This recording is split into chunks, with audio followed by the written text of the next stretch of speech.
Welcome back to The Price of Business. I'm your host, Kevin Price, talking to you about you and your business. It's your business to keep an eye on what's happening in Detroit with the incredible bankruptcy announcement of last week, which we don't even know yet whether or not they're going to be allowed to actually proceed with a bankruptcy, because there's a lot of contractual and constitutional and legal problems involved. But I got to tell you, folks, I left Detroit in 1975, I think. I was 13 years old when I left, and I remember that the adage was, as we drove out of Detroit, the adage was is that whoever's the last person to leave Detroit, please turn off the lights. And that was back, several decades ago. Here we are several decades later, and guess what? They're finally turning out the lights. And it's incredible the expanse of a city Detroit is. I've read these various stories and accounts of how large its size is, comparable to Chicago and L.A. in terms of geographical space, but a population now fewer than Washington, D.C. It is, by the way, the future home of Green Acres, too. It's just an incredible story. And it's a tragic story as well. And it kind of shows you an example of what happens when government goes wild. And so it's incredible. Sigmund? Well, you were saying it was like Green Acres. I'm going to go further. I'm going to say it's more like a post-apocalyptic view of society that's going to be happening. You remember RoboCop? Yep. In the 1980s, that was a post-apocalyptic kind of a Very telling. And then all the zombie movies that have been coming around lately. Okay. Now they're just going to do all of them there in Detroit because they wouldn't have to do any work in terms of rebuilding. There's actually a company. I am not kidding you, Kevin. There's actually a company out there. Some really entrepreneurial young guys. They have decided to make zombie tours in Detroit. They're using part of the old closed down areas of the city, and they're actually having zombie tours. And so people are dressed up like zombies, and then like college kids will come in from out of town, and they'll pay to get chased around downtown Detroit by a bunch of the undead. Right. And then they'll get killed by the various gangsters that are still left.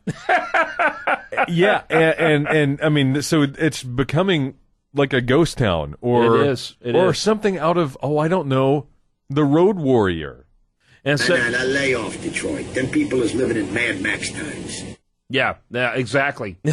Yeah, that's the famous, I think, Mo from, what is that show? Simpsons. The Simpsons. Simpsons. Yes, we had to get some expert opinion on that. So. It's scary. It's scary that's what Detroit wants, the largest city in America. The manufacturing hub of pretty much the entire North American continent. If there was a nuclear war and there was only going to be like 3 nukes sent, back in the height of the Cold War, one of them would have gone to Detroit. Yeah. That's how important. I guarantee you right now, they could care less. If there's going to be a nuclear war with 10 nukes, I think Detroit wouldn't even get hit. I think the people in Detroit could care less. Or couldn't care less. Yeah, it's just a really, really very sad state of affairs. And so, once great city, over 2 million in population, 4th largest city in America, the manufacturing center of the United States of America, now, 700,000 people, about the same size as Washington, D.C. None of them working. Most of which are not working. Unemployment around 20% in Detroit. Yep. And if you're going with government figures, go ahead and double that. Yeah.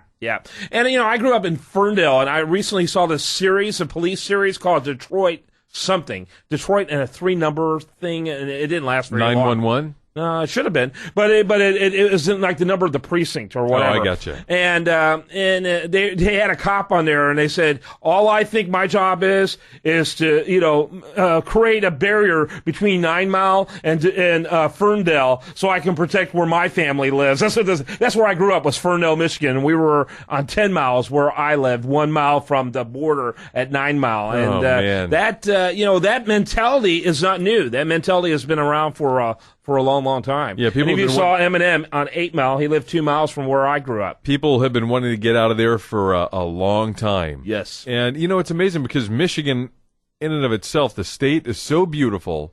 So many reasons it should be a very successful state.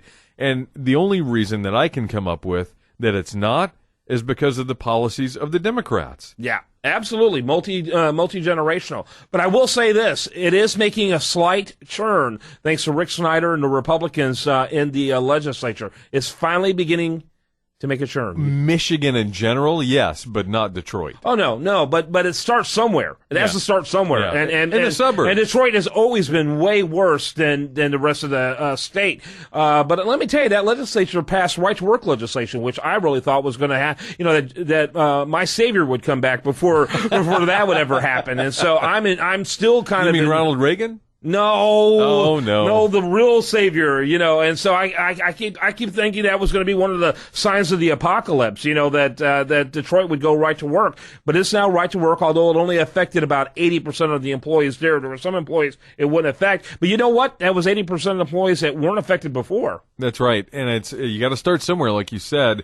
I just, it's upsetting to me that Government Motors is still churning out. I've got a rental car right now. And it's a government motor car. It's a Chevy Impala. I'm not afraid to say it. And I'm afraid to drive it, though. That thing's only got 5,000 miles, and it's already falling apart. Wow. And if that's what's coming out of Detroit, that makes a whole lot of sense. Because Detroit's falling apart. Yep. Of course, now there is only one real car company out of Michigan anymore, and it is General Motors. Yeah. Chrysler is, where's Chrysler out of? France or Italy? Italy took care of that. And with Fiat, absolutely. Ford is still there. Ford's still but there. Technically it's not, and I can't remember why. I read an article about that. But anyway, the city's falling apart. And and by the way, none of the motor companies have any presence now in Detroit except for GM and the Renaissance Building. Yeah. And that's just token. That's pure token. Yeah, most of the actual manufacturing is happening out of Tennessee or any number of other or in the suburbs. There's still some stuff happening in the suburbs. But I mean, we got a lot of it in Texas, and we've got a lot. They're smart because they're moving to non-unionized areas because it's cheaper labor, cheaper cost of doing business, and unfortunately, it's like in California. When are they going to wake up? When are they going to wake up? They're next. That's right. I mean, first it's Detroit, the city. Now it's going to be the whole state of California. Yeah. Actually, I read that there's 1.5 cars made there. One is the Vote, which Chevy Vote is on life support. Yeah. Right. And then I don't know what the other half one is. And so the rest are being made anywhere but Detroit. And most of it moving south. I wonder why. Right to work states, better economic environments, friendly to business. And people, you can't be hostile to job creators and expect jobs to be created. That's just counterintuitive. You got to create an environment where businesses are going to want to exist. Guess who's in interest that's in? Everyone's interest, including the person who wants a job from the business. Well, your last segment was about outsourcing to the Philippines, right? Yep. And this is just another example of why American jobs are being lost because of what? Democrat policies, and congressional policies and just in general governmental policies that are killing business. Yep. All right. That's it. That's my take. I'm going to have some commentary about it over at the Price Point Edition. And of course, we have several great articles. In fact, we have a brand new article by Steve Beeman that you're going to want to check out. It's on today's headlines there at usdailyreview.com. So check out both of those. I'm Kevin Price. You're listening to The Price of Business.